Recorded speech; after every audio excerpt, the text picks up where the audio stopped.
Welcome to the AI Film News Podcast with Caleb, Jagger, and Fred.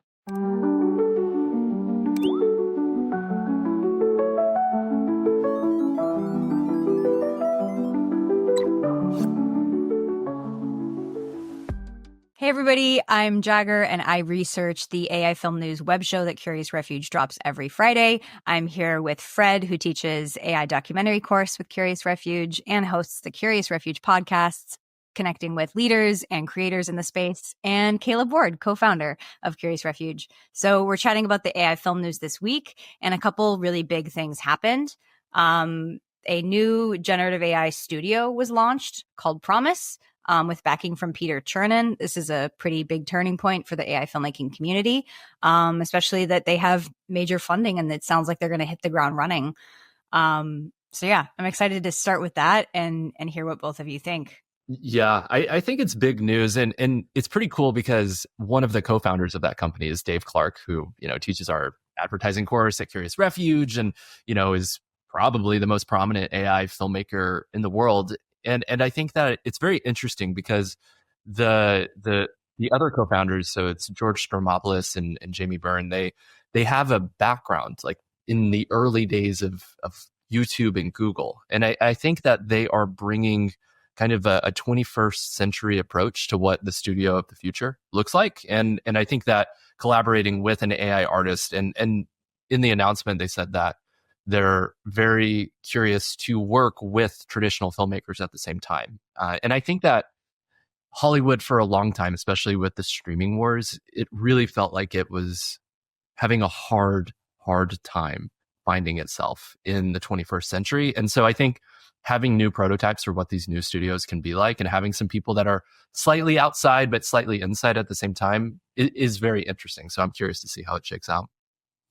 I mean, it's sort of a moment that a lot of us that have been kind of day to day on this journey, it's sort of something we anticipated. It also in the unique context that's even felt more acutely for some of us living in Los Angeles of just what, when we say studio, we're referencing something, we're referencing a very long legacy business that has got its own news cycle that whether we like it or not, we're in context of. And it's interesting when I see like Bryn Mooser and Asteria, these guys with Promise, when I imagine their meetings with investors or their, meetings with collaborators, there is this sort of bullish energy of whether it's improving upon what's going on with the legacy business. But it is this moment of entrepreneurship. I'm excited for the people that are kind of raising the support and the resources to try something new. I'm genuinely curious if not just figuring out how AI becomes a valuable kind of creative sort of partner to all of these things, but also where's the consumer? When I see people that have YouTube experience, that excites me and interests me because that presumably is also speaking to what is the most relevant kind of user base right now, which is folks that are living in social video and platforms like YouTube. So I don't know if I'm bullish, but I'm excited to see, and obviously stoked for Dave, who's been such a great, member of our community and specifically Curious Refuge. But I'm watching this closely. I think this last few months, there's been a few of these. Asteria was a big one, these guys. And I think there's going to be more when James Cameron shows up to be on boards and when Lionsgate does things. It creates an energy. I think there's a lot going on in the economy too, that's getting people to get into build mode.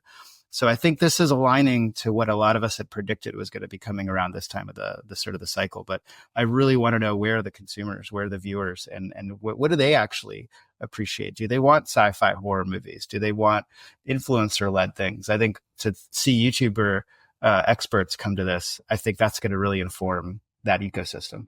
It's definitely legitimizing for the AI community, but I think it also stands in contradiction to Lionsgate or Universal or any of these other big companies that they're like, oh, now we're going to have a generative AI branch of the company. Like, this is the opposite of that. This is a ground up studio that I think could, in theory, go a bit further than that, because having just an arm or a branch of a very like an old legacy media company that's very like stuck in its ways, whereas like building something from the ground up that's going to have a different plan for marketing, distribution. Like, I think that a studio like Promise has the opportunity to totally reinvent the process. Whereas these older legacy media companies are kind of trying to paste generative AI into, oh, it's just another department that we can have.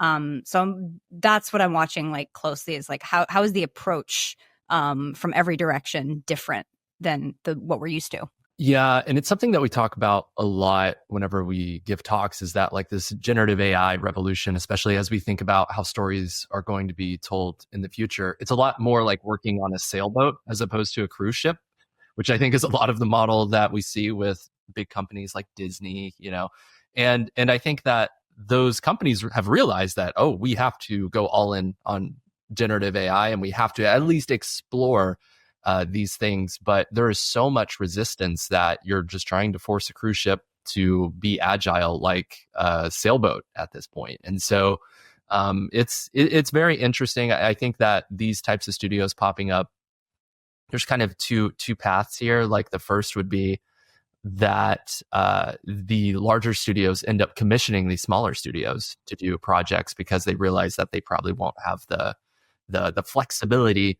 to pull it off in-house the same way, and in which case that'd be maybe similar to like a VFX studio model. And the second would be that these types of studios really are the studio of the future, and they're just more flexible, they're more remote, they're more distributed, and they don't have the overhead that a lot of the big studios have. So I'm very curious to see how it shakes out.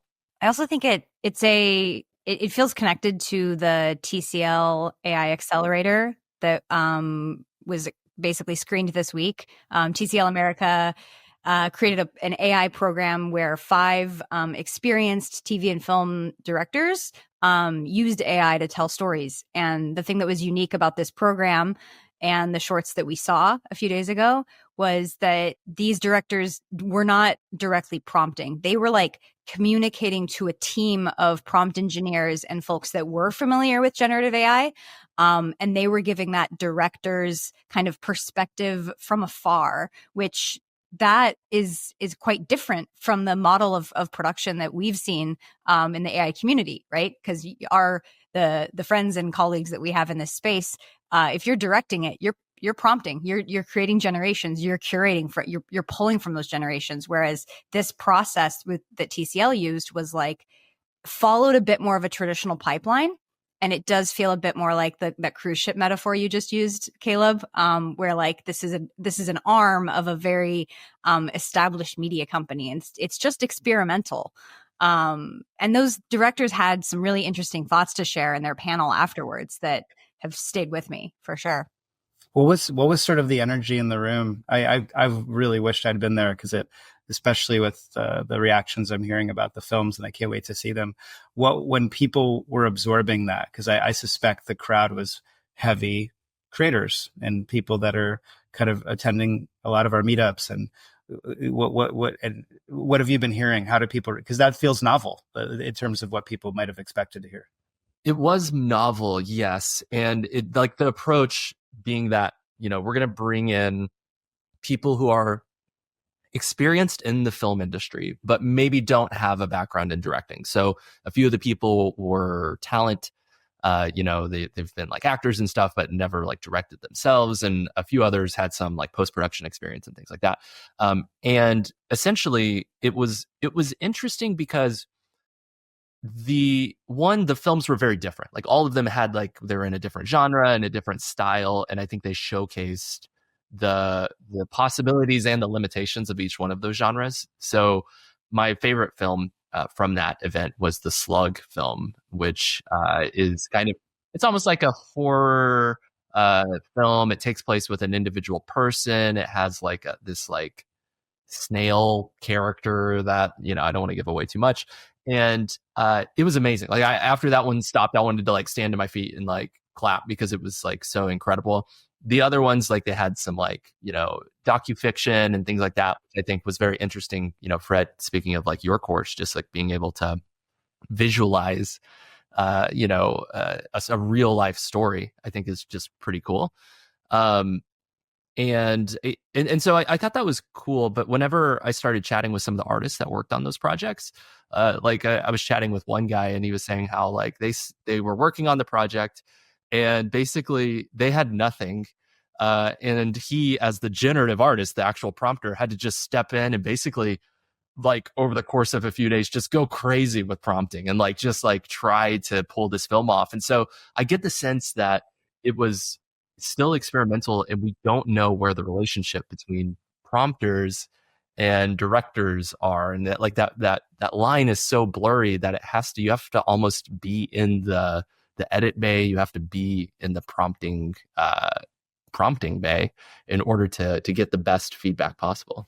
Yeah, that I was wondering that too, because when I did hear the directors of each film speaking about the process, I hope they learned something, but there were moments where like I kind of doubted that, because I'm like, if you weren't in there in the room with the tool, you're not learning the ways that it could modify or change the narrative that you're trying to tell, like for the better, right?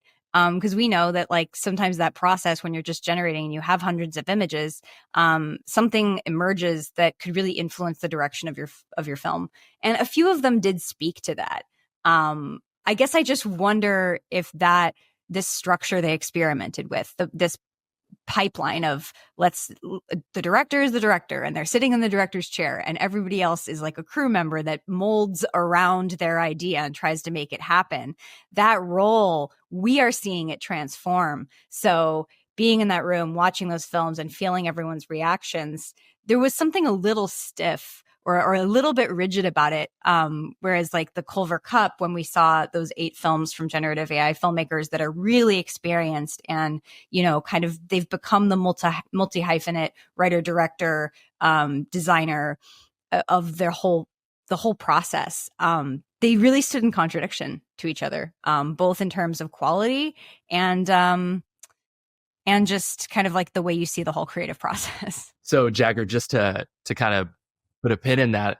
So in your opinion, based on your experience going to the Culver Cup, which was like more of like a competition, individuals competing with each other, and then this TCL thing, which is more of like a commissioning of artists, of really directors to AI artists in like a VFX pipeline, like which films do you actually prefer? Like pound for pound, which showing do you feel like was better? I was genuinely more entertained by the films at the Culver Cup. I just think there was a wider range of creativity, a more creative use of the different tools, you know, the sort of like layering of different tools that you can use to achieve different things. Whereas the TCL films, you know, it felt like draft one. You know, it felt like the first draft of a film that had a lot of potential, whereas these finalists in the Culver Cup many of them felt a bit more polished and just a bit more complete. I think it like comes down to the direct experience that the director has with the tools. And I don't know if does the idea of like director kind of speaking, you know, wishes, you know, like speaking into like a genie bottle, being like, can you make this happen for me? Is a really different process than being like, let me just make it happen myself. And if I can't, what's the story that I can still tell using the tools with the limitations that they have? It's super interesting because all of these things start to look like snapshots of the future, you know, and I think Culver Cup in comparison to TCL, what a great sort of compare and contrast. And I just hearing the way people react to the quality of the films and the experience and this behind the scenes component of like, how were they made? You know, Culver Cup was, you know, they also had a bit of a time frame and there was these like parameters and there's this like David Slade kind of contribution and used this tool. So it almost created an energy of, you know, sort of extreme puzzle solving, which is actually quite interesting. I mean, just to go old school film school stuff. If anybody remembers the Dogma films from like the 90s, which was like this like group of Scandinavian filmmakers that would create a criteria that like we can only make these films with digital cameras, natural lighting, and there was like a whole like this very dogmatic list of rules, and that was what they made for like many years. And the movies were amazing because they were, you know, penned in by rules. So it's just kind of fun when we see that's kind of what's been the nature of a lot of our film fests and moments is they've been these 48-hour film fests, or Runway will give us these couple prompts you have to make sure you use. And it's an interesting way that creativity works. It's also feels more Sundance Film Fest to me. The nature of like creators are all celebrated to be creators in a way that is more film creative forward. Whereas what we're hearing about the TCL model, which is literally a giant corporation that makes connected TVs, that clearly has a vested interest in what they're experimenting with as a revenue stream, as they're experimenting with this new field. So there's a lot of, real world layers there that who knows if those things even work, but it's clearly where their incentives are. It's clearly what they're sitting in boardrooms deciding where to allocate money. And it felt more commissioned, like you said, Caleb. Like it felt more like the way TV works. Like it felt more like this is the business, which then you start to ask yourself, well, there's the people that go to Sundance and then there's the people that watch TV. And those are just two different consumer cultures. It's interesting. And also the budget, I think TCL was 9 to 12 weeks with a $25,000 budget. That's a lot of money and a lot of time compared to what we are used to, right? Like these competitions that we do, or some of these like early gritty AI films, it's like you have 3 twigs and a piece of string, make something by tomorrow. Like, and seeing that's what it feels like. But seeing a filmmaker really accomplish something in that time frame against all odds is just a bit more interesting and impressive to me. It's the same thing that came up last night at our Machine Cinema meetup here in LA. We were talking about the difference between a company like Disney or Coca-Cola using AI to cut costs is just never going to be as interesting to me as an average individual with, hey, I have $1,000 and I want to make a movie. How can I do it? I'm going to watch that one every time. Yeah, I totally agree with you. And it's funny, Fred, like you bringing up, like, they have some sort of like business objectives, because before the film fest kicked off, everyone watched basically a financial slideshow where some folks at TCL were talking about their Q4 projections of 2024 and how that plays into their market dominance with like a spreadsheet graph. And, it's like, it was very much a business decision to get into original programming. And you can tell that that's how they're thinking about it, which we're in an industry. You got to make money. I get it. But what I think, to your point, Jagger, like the focus should be, how do we create stories that resonate with people, not because they're good examples of AI, but because they're just good stories and they're interesting. And I think that I've yet to see a project where I'm like, oh yeah, I think like my little brothers and my mom would both like enjoy that project at face value because it's just a good, entertaining project, right? Like we see glimpses of that online, but it tends to be meme culture stuff and not as much like deep, resonant story ideas. And so I think we're seeing glimpses of that. Like I think one of the more compelling films that we saw at the TCL event was the documentary that was kind of fiction. I think they had to adapt the story because the person who was going to be the subject kind of dropped out or something like that. But basically it just like retold someone's like real life story of this like crazy hiking accident that they went on. And so clearly it would be impossible to go shoot that, or like it would just be a astronomical budget if you tried to pull that off. And so they're able to use prompting to tell that story. And I actually thought that for mass appeal, that was the most interesting. Like I could see that being distributed online and people being like, you got to hear this true story of this guy, and like using the visuals to keep people engaged. I thought it was really compelling. And I think we're seeing glimpses of like what mass appeal looks like with AI films. Yeah, but I was going to toss it to you, Fred, because this is just such a great angle for AI documentary and such a good case for using reenactments using AI for unscripted stories, which you're really familiar with. So great minds think alike. I was thinking the same thing. No, just that, selfishly, as someone who's bullishly really trying to imagine where does this fit into a world I'm more familiar with. I enjoy sci-fi, I enjoy horror. I think those are huge opportunities as a consumer of those things, of what's going on. But when I think about, the unscripted TV world, like to me, what's always been the way forward is, how does this solve a problem? How does this resolve a production issue? How does this create stories that we couldn't tell before? And and that's sort of the big, like this example you're bringing up for the TCL screening. I mean, that to me feels so ripe. And again, building in some, ethical guidelines on how we approach those wild, infinite possibilities, but that feels huge. what are those stories that we get to tell that there was no cameras around for? These survivor stories are some of the most prolific series in Unscripted, where it shows like I Survived, or like there's It really brings an authenticity to AI. Maybe that's why AI for documentary like stands out so much, because there's an element of the undeniable real. It's an authentic person's story, and that kind of and it's their perspective.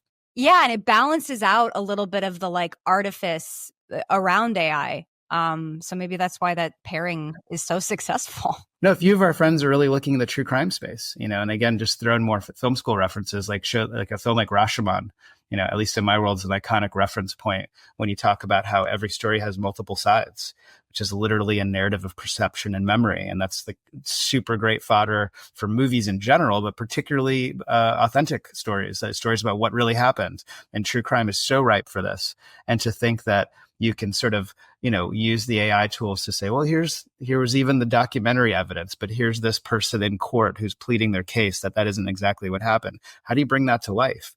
And how do you seize that opportunity? This is a creative opportunity. I love that we're talking about this stuff, because this is where I get really bullish, and I think about my worlds, With the AI, the TCL Accelerator, and to some degree Culver Cup, I'm seeing these competitions, going to these screenings and watching some of the most interesting cutting edge AI films has altered something within me. And I think it's an old kind of like subconscious prejudice that I had developed from working in the entertainment industry, which was this idea that an experienced storyteller, and that means someone who's worked on multiple TV shows or directed a feature, that those people kind of should always be at the forefront of storytelling. And that is crumbling for me. That perspective that I never developed intentionally is falling apart, because I'm finding myself genuinely, authentically more interested in what is the person with no filmmaking experience like see as a story. I don't mean to disparage or cast aside successful story structure, 3-act, narratives. Like there's elements you need to do a good story. But the thing that has changed within me is I watch these films with a broader, more open mind, knowing, hey, this is someone who's coming out of left field. Maybe they come from a different industry, and what are those stories? And kind of balancing that out with like, oh, it's only the person who's worked on 12 TV shows and 5 features, and they have all these awards. It's like there are other people to tell stories, and I'm so genuinely interested in them now. It feels good. And that feeling that you're having, again, I just keep remembering how old I am here. Like, this was 90s independent cinema. This is what that feeling was. The word independent cinema was that we were making movies independently because people didn't have to knock on Hollywood's doors for all the financing. And they were literally sometimes rejected by, and that was its own energy. Here's something that Hollywood doesn't want to make, and I'm going to make it anyway. So that feeling is what I think some of us who are feeling that relived, like, wow, we're opening up that sort of opportunity for new stories. I don't know if you guys listen to Matt Bellany's The Town podcast. Excellent. He does a really good job in intersections with Hollywood in general, but he does coverage of AI. But he was interviewing John Landgraf. I can't remember if we already talked about his interview, but John Landgraf, epic titan of FX, sort of 20-year career, and more recently just crushed the Emmys with Shogun and The Bear, in terms of like, here's somebody, I think most of us, even these are shows we love. So here's somebody that we sort of admire on the establishment. And long interview, and I won't go through all of it, but, he was mostly concerned about the technology's impact on what was happening to this legacy world. And might to a cynic just think, oh, here's someone that isn't into it, or is not doesn't ride the fun wave or something. But his last answer, so Matt Bellany asked him, who's someone you want to work with? It's like one of those like throwaway questions at the end of like a Hollywood interview of like, go set up your next project through this podcast, and you would think he would say, here's a very famous actress that I'd love her agent to call me, or here's a producer I've been looking to work with. And his answer was this one, Jagger. He said, I want, that creator with that script that I've never heard of, that is totally new, that is what this is all about, which is that we get to be excited, delighted, surprised by what stories can be. So I guess I bring this up that like this is the underlying feeling that independent cinema rode hard and actually inspired a whole new wave of creatives that then got access to opportunities. And this is even like some of the good guys that are still fighting the good fight inside the legacy. They care about the same stuff. And I think that's when I feel like there's a glue that can connect a lot of these people that are separated by, what is this journey of this technology? Yeah, I totally agree. And I think like just to wrap up the TCL talk here, but Paul, one of the directors of one of the projects, he's also an actor.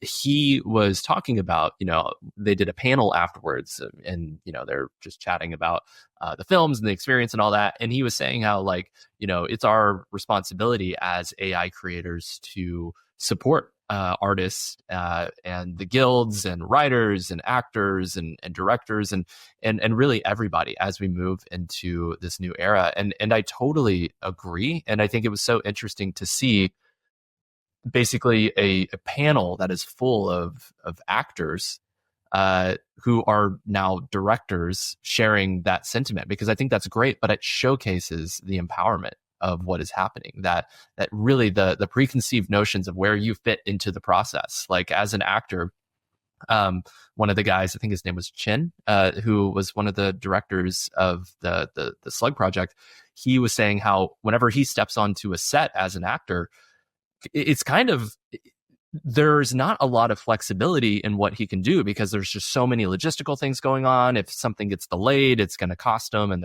everyone's trying to be as efficient as possible.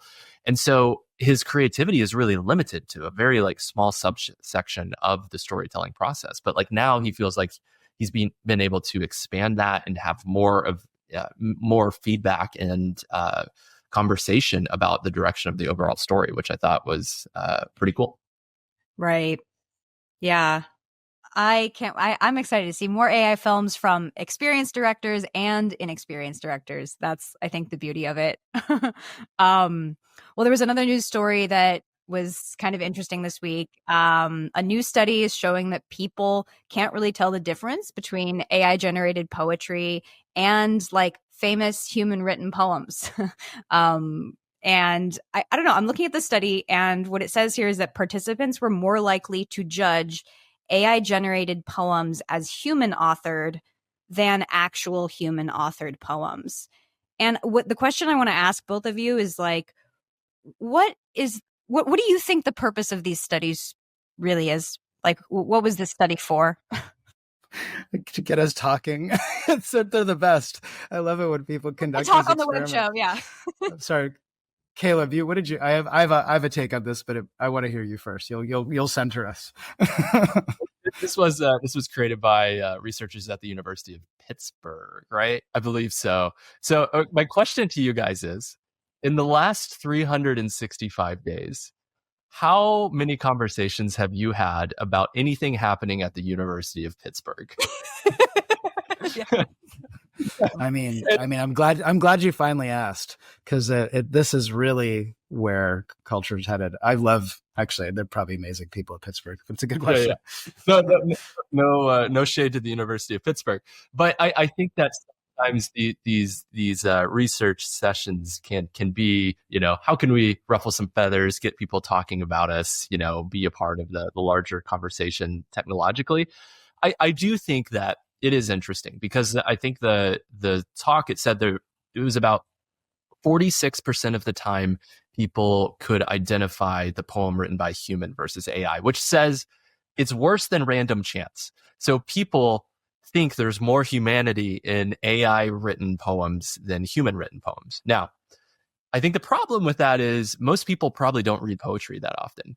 And frankly, whenever you ask them to read a Shakespeare play, they don't want to do that, right? Like that's hard. That's been hard since we've been in high school. It continues to be a hard ask, you know what I mean? And so I think that there's a level of AI systems scraping what is common cultural experience and repackaging that into something that is more average and digestible than what Shakespeare or Dickinson will give you. So I think that there's some problems inherently with propagating this type of study too much. What I would be very curious about is this type of study done with like screenplays, and like, let's go show some Hollywood folks like, hey, can you read these two very short scripts? Which one do you prefer? That I think has bigger implications than just ancient poetry, but I do think it's interesting. I think it's interesting. I can't, for whatever reason, this was my reaction. Did you guys ever see a documentary called Sour Grapes? No. Okay, good one to add to your queue. It's about this like scam scandal that happened among wine enthusiasts who were part of a club of wine lovers that they would get together and they'd find obscure crates of wine from somewhere on the internet, and then they'd be excited that they secured it, and they all drink it, and they would share tips on how to get fancy wine. Anyway, it was awesome. Sounds like a fun group to be a part of if you like wine. The main plot is that one of the members turned out to be a fraudster who was kind of going out of his way to create these schemes of creating fake wine, and he'd literally just be in his basement, just like pouring like wine from the store, putting fake labels on it, and then like fabricating them to seem like they were amazing bottles of wine. And eventually, but people probably bought it, right? They loved it. Like, oh my god, yeah, did they? Oh, they loved it. They ate it up, and that was the point. Delicious. That was the point, is that his whole community of wine lovers, of people that presumably spend a lot of time loving wine, were like, oh my God, I can't believe we got this vintage from this place that was so great. And look, eventually it was revealed that it was all a scam. But the point is that people from his community were being interviewed throughout and were sort of describing their experience and what was it like to have their rug pulled and stuff. And there's this amazing moment when they eventually pull back one of these boxes of fake wine, and one of the people in the community gets it poured for him. And he's like, well, I don't know. I like it. It's a good bottle of wine. And then they actually had an expert, whatever that means. And I know nothing about wine. And I even sort of buy into the idea that I've seen wine tests that there's people that are literally drink red and white wine and not know the difference of even those two things with a blind test. That's how like subjective, I think, personally but the point is, the expert then drinks this said wine that supposedly was lighting it up for this club, and he's like, this is shit. This is terrible wine. So what I was looking for in this article, because there's a lot of data, there's a really long, expansive exploration, but it was always non-experts who, by the way, is most people. And by the way, I don't know who is an expert poetry consumer. I don't know. But I just thought it was really interesting that we were really exploring, what do non-experts think of fake poems? When I'm just really curious, what would have an actual university professor who knows everything about Shakespeare? I just want to know what he thinks too. Because it's just like, what are we really talking about? This is the most subjective art form that most of us will interact with. And you're so right. Like the study, it has like major gotcha energy, right? And it reminds me of that. I think like many months ago, earlier this year, there was like a person submitted a real photograph to an AI art contest. Do you remember this? It was the flamingo, and it looked like it didn't have a head.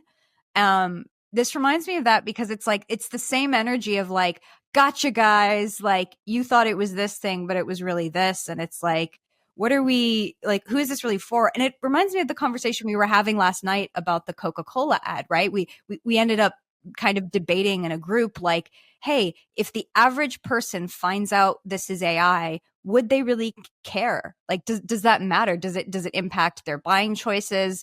Do they really have an opinion about that? Which is all those non-experts. Yeah, right. Like all the non-experts, like they don't really care. I don't know if that poem shows up on their Pottery Barn kind of like thing that sits in their kitchen that makes them happy. I don't know. Like it's sort of, I get the underlying implications, and we're sort of wondering about human effort. And this is a basic kind of unsettling component of everything we're talking about. But the amount of excitement put towards this big finding of what happens when computers write poems that I think are so subjective. It's like, do they connect with you or not? I don't know. I'm excited that so much great research is happening, genuinely. and we've seen this with classical music, where they've done the exact same experiment in the past, to your point, Jagger, with imagery. And we're going to continue to see that. We're going to see that in film over the next couple of years once the threshold is there, and they'll inevitably prefer this sketch that was, AI written versus this human one. And everyone's going to be like, oh my God, what does this mean for society? And ultimately, like, in my opinion, this just reinforces that it's not just the individual story or element or thing that you're creating. It's also the larger story about the thing, and the effort that you put into it, the challenges you overcame, the people you collaborated with. I think part of the reason why so many people love the film industry and they spend more time reading about the film industry and listening to podcasts about the film industry than just watching films is because we love the larger story. And so whether it is an AI Coca-Cola ad or, a poem that was intimately written by Shakespeare or his female co-conspirators, if you believe some of the conspiracy theory, I think it's being a part of those larger stories that give people appreciation. I think just to pull it all the way back that way, I mean, to think that a lot of the great Renaissance artists who are like name brands had studios, and maybe those weren't robots, but they were people that weren't them, that were sort of operating with a format and a set of instructions. So I don't know. It's all interesting to unpack. I'm not sure where I feel about these things, but it's to notice the extra layers to each of these, like you say, gotcha moments, Jagger, or what am I really supposed to take away? I don't know. It's always more complicated than you want it to be, I think, to develop a clear conclusion. Yeah, a lot of thought. Even the AI news cycle can get clogged with some like thought experiments, and it's like, what's the real kind of like applicable real life impact of what's happening here? Something that has, I think, a bit more impact and something a bit beefier behind it is this new NASA Microsoft collaboration, where they basically trained a chatbot called Earth Copilot on 100 petabytes of geospatial data. And from what I understand, this is basically a chatbot that you can talk to about like the current or past state of the planet Earth. And what's different about this one for me is that this feels like a direct from source chatbot, and it might be more accurate than something like ChatGPT or Claude, because it's coming directly from the research center at NASA. So that's the value that I saw in that. Did you guys comb through that one and see anything that popped out? I personally love it. And I think I love that we get to talk about this stuff here too, because I think, how do we kind of constantly open up the aperture and see what else there is on what does it mean to tell a story, and what does it mean to interact with source material? And in this case, like, is this IP? I guess it is, but it's sort of, it's frankly public information because it's NASA. Like, this belongs to all of us. And I think about this a lot. My dad is a physicist. He works at a very big deal lab, doing really complicated stuff. And I've spent most of my life understanding very little of what he does, and which is maybe just our ability to talk about complicated stuff too, because it's complicated science. But I think about that a lot. Like, here's all these publicly funded institutions, our literal taxpayers. These aren't movie tickets we buy. This is what is just part of showing up every day and paying your taxes. And we barely understand it. We don't understand all these important innovations and things. And I think it's so cool to see this being prioritized at Microsoft, and this being, delivered publicly, that we're starting to get to say, is that a new, frankly, for creators and people that like to make educational content, is that a new revenue stream? Is that a new career? Is that a new ecosystem, that this thing that used to be impenetrable as a story is actually starting to become available? And if nothing else, it's being shipped. But like, what do we then do with this incredible experience that Microsoft and NASA have delivered in print and video form? How do we start making stuff of it? Do we get to make a digital series that sort of finally makes sense of these complicated ideas? And those are different audiences. Those are academic audiences that have mostly just shown up to conferences and heard people like my dad deliver, presentations. I just love this as sort of other ways to think about content and story. I think it's great. Yeah, I totally agree. I think that using AI for data synthesis, like obviously outside of just the filmmaking world, whether we're talking about medicine or geography or anything else, that's a huge opportunity. And it feels like being able to plug into databases with AI systems to help you comb through that information, understand it in a way that you can actually make sense of, so it's not Shakespeare anymore and you actually can like take some meaning from it.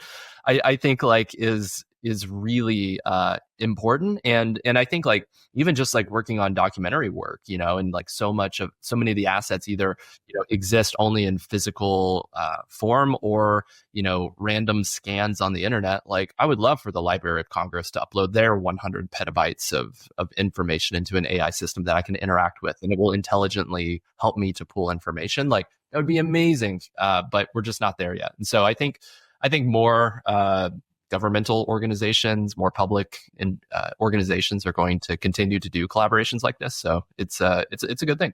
Yeah, it's a good use, I think, of the technology. And it's funny to think of the training data itself as the Earth, which is public domain. I think, like there's nothing more public domain than the planet. I guess the question I have is like, what's the quality of the LLM itself? And I guess if I was going to use it, I would probably want to see what the NASA chatbot thinks about AI poems. Which one does it think is?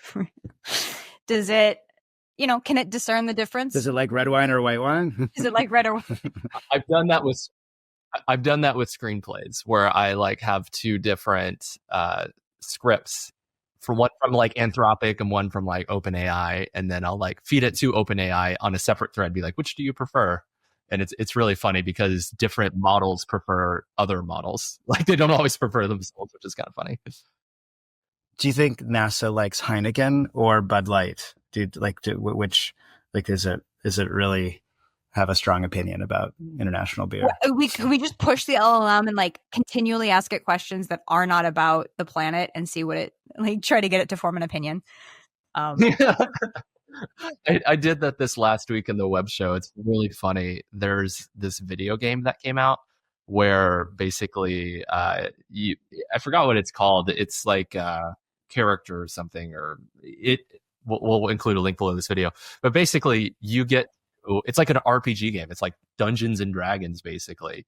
And you get complete control over the world. And so it'll try to push you in a certain direction. It's like, create a character, and it creates a little image of a character. And, you're in this, dystopian cyberpunk world, and there's this evil organization. What do you do next? And I was just like playing around. I was just like, I go to McDonald's and eat 75 cheeseburgers. And like, it's just like, it just goes with it. And it's hilarious that it just will never stop you. You can just go down whatever like rabbit hole you want.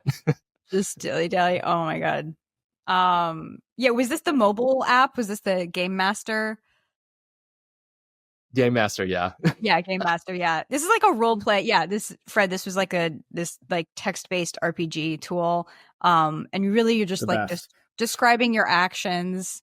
I don't know. I think that interactive, like the AI, obviously we've chatted about this before, the AI implications for gaming are kind of big. Yeah. Well, it's really funny playing with that game too, because there's a level of like the AI is trying to be enthusiastic about pushing you in the direction it wants you to go, but it never forces you, So it's like, I ate 75 cheeseburgers at McDonald's, and it's like, you are so full from your cheeseburger quest and you feel ready to go on your adventure. And you could just like continue to be like, no, I just want to go home and take a nap now. And like, it's just like always like trying to be that overly enthusiastic system. But that outlier, don't you think that outlier data for the developers is like useful though? Like, I think you doing that within the game itself is informative and can like help them improve the game. 100%. So I'm sure that a lot of people listening to this have played like Zelda, like Breath of the Wild before. And it's really funny because it's like you start out in this open world game where you can basically do whatever the heck you want, right? And there's a campaign, right? Okay, you got to do the things, go defeat Ganon.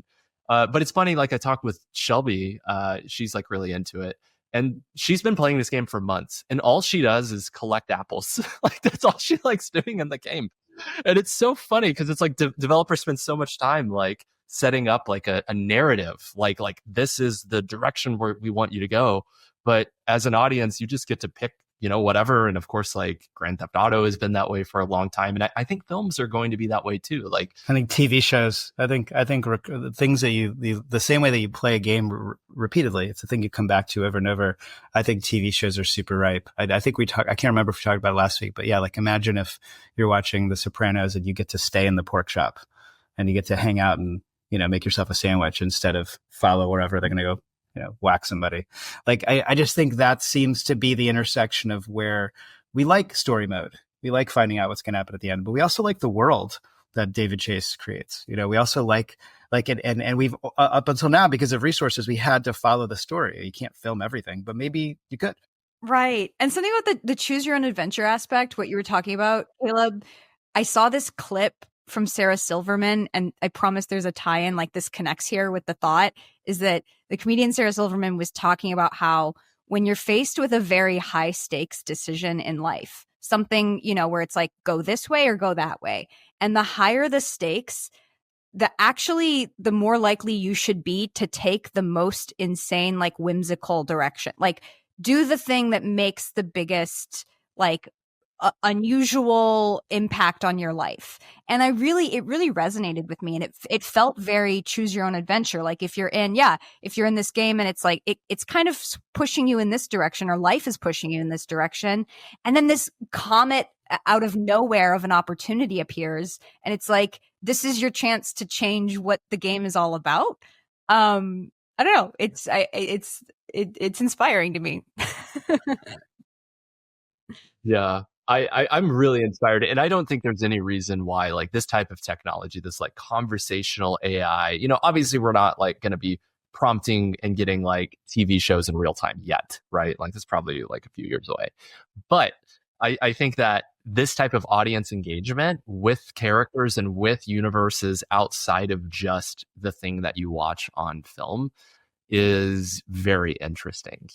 Like, week by week being able to text the Sopranos and like have this hilarious group chat where you get to be involved in like the weekly conversation. That's hilarious, right? Like, that would be a very funny thing to interact with on a weekly basis, or even interacting on your phone as things are live premiering. Like there's just a level of feedback that I think AI can give you that we have not had up to this point. So it's pretty fun. I remember it was a big deal many years ago when Scandal really started utilizing social media, and they were creating handles for characters, and they were creating, social media identities, which I think has become more, common ever since. But that was a big, giant show. And I think it's interesting to think about how that appeals to a mass media. And that was still limited. That was still one directional. They would just post stuff. But for that to be, a chatbot, like you're saying, I think that feels obvious. And are there examples of that's already happening on TV shows or on movies, or because it seems so obvious? Like, if marketing execs just want to take some low hanging fruit on what to do with their shows to market them, like, create all your characters as chatbots and let everybody talk to them. Right. Yeah. I haven't seen any like AI systems that I'm aware of that have come out with that. Obviously, like, we get like the user generated content feedback with like live production in sports and things like that. But it's probably still on the fringe of being dangerous, and it could go wrong. But But I think if anyone was going to take a swing with that, it would be a company like Promise. A new Gen AI studio that really might take a different approach. I don't know if another like incumbent, for lack of a better word, streamer would take that risk. Oh, yeah, I totally agree with you. Yeah, the fallout for like the very first person to prompt something explicit or illegal, and that being on the Netflix streaming window, like, that's a disaster. So like, yeah, it's just not there yet. Yeah, there was another. Seems like something people will want. Yeah. There was also this story that I felt was kind of relevant, that Blue Sky came out very publicly and promised its users that to not train AI on anybody's posts. And Blue Sky is obviously this alternative kind of to X or Twitter that people migrated to over the last year. So we've got Threads and Blue Sky and X all as competitors right now. But I think Blue Sky kind of coming out and saying this and saying, we're not going to train your posts, for AI is a little bit like, yeah, I would be encouraged to hear that as a user. But what I worry people aren't seeing here is that, like, just because Blue Sky isn't going to doesn't mean that somebody else can't. Like, this is public info. This website is public. So what you put on it could theoretically be used to train some AI. It's great that Blue Sky was pledging not to as a company, but as a person on the internet, we should all be aware that like, even if the company says they're not going to, somebody else could, because this is public information and public data. Yeah, I mean, really, I feel like this news story really just reinforces that Blue Sky doesn't have a big AI budget. Like, that's the only thing that I've learned from this, because, really, like, it just feels like, of course, X and with Elon's background with Ad Open and with Tesla and, all of the AI initiatives, like, we know somebody that works at X, like doing like AI stuff. And I think that Tesla and Elon specifically, they know the writings on the wall. Like, AI systems are the future, and so they want to get that data from as many sources as possible. And so the easiest win is just to pull it from X. But yeah, they're going to be scraping the internet, and even with that new EU law that came out that said basically new companies have to be compliant within 3 years of developing their AI system. Like, 3 years, you can scrape the entire internet, say I'm sorry, pay some fines, and still be ahead in terms of just being able to monetize your business and do some crazy things. So it's interesting, but I feel like it's not really solving any major problems for users.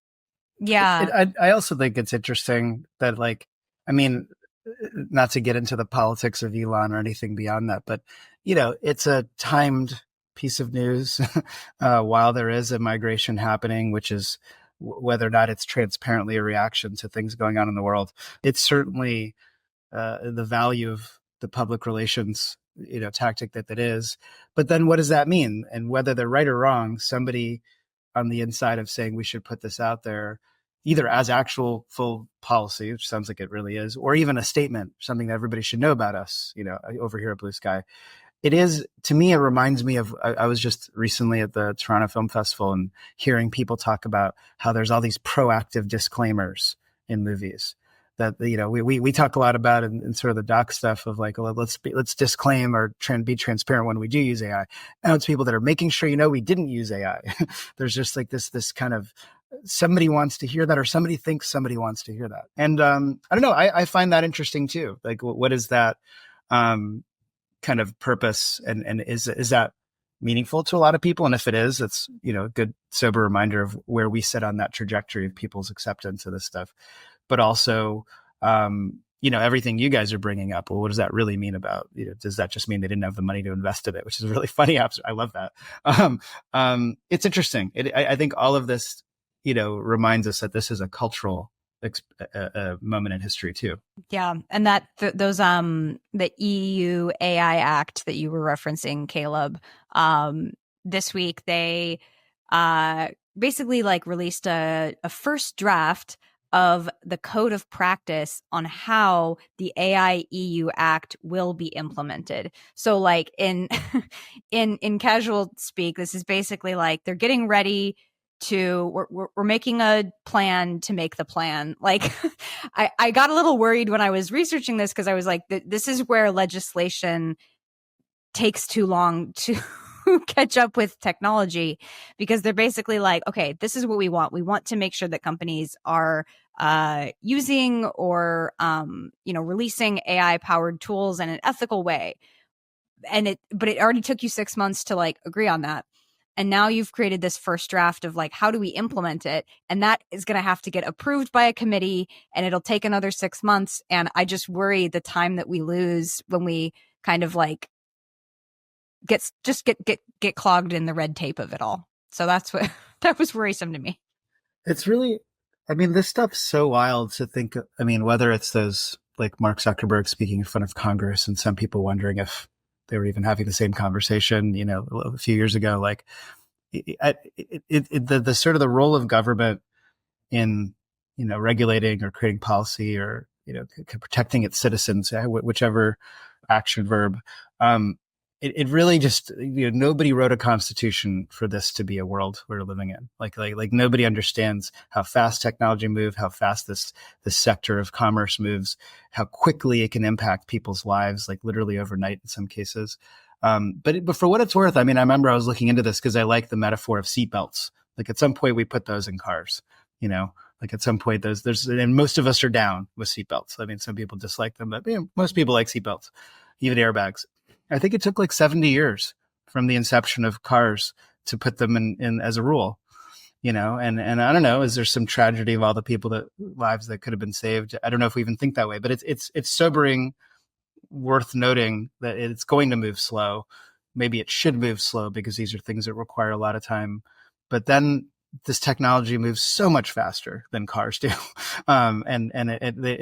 It's a very kind of interesting observation of this bigger ecosystem of like, there's policy, there's entrepreneurs, and I really root for the advocates because they're the people that do move as fast as the technology because they respond to it right away and they at least create public discourse and get people to sort of think differently, Yeah. Yeah. And I think governmental institutions, it's like studios. Like you think that behind some closed door, they have this like deep understanding of what is happening, but they're playing catch up just like everyone else. And so it is very interesting because it's like at the same time, you don't want to create legislation that's too restrictive and it puts your country back too far to where you're irrelevant. But you also want to serve your people and make sure that they have a place in the future. And so both of those things are just coming to a head, and they always have come to a head, but it's faster than ever before. And so it's going to be very curious. I feel like the United States has taken a very, for the most part, hands-off approach to AI systems continuing to develop, and that puts pressure on the EU to not be as restrictive because they want to be competitive in the next few years. So we'll see how things actually work out whenever the rules are passed and they start implementing it. Do people get in trouble or do they just find loopholes? Time will tell. Well, this was a great chat. Thank you both for joining me. And remember to subscribe to the Curious Refuge newsletter and our new channel. We love chatting a bit more deeply about all the AI news of the week. This is what we do. So thank you so much for listening. And check out Fred is hosting the Curious Refuge podcast, which you can listen to, interviewing fantastic creators and leaders in the AI space. So I can't wait to hear more of those episodes, Fred. Excited to talk to you guys weekly. This is highlight of my week. Yeah, except for we'll be off for Thanksgiving. So yeah, everybody enjoy the holiday next week. But we'll get back to it. Happy Turkey Day.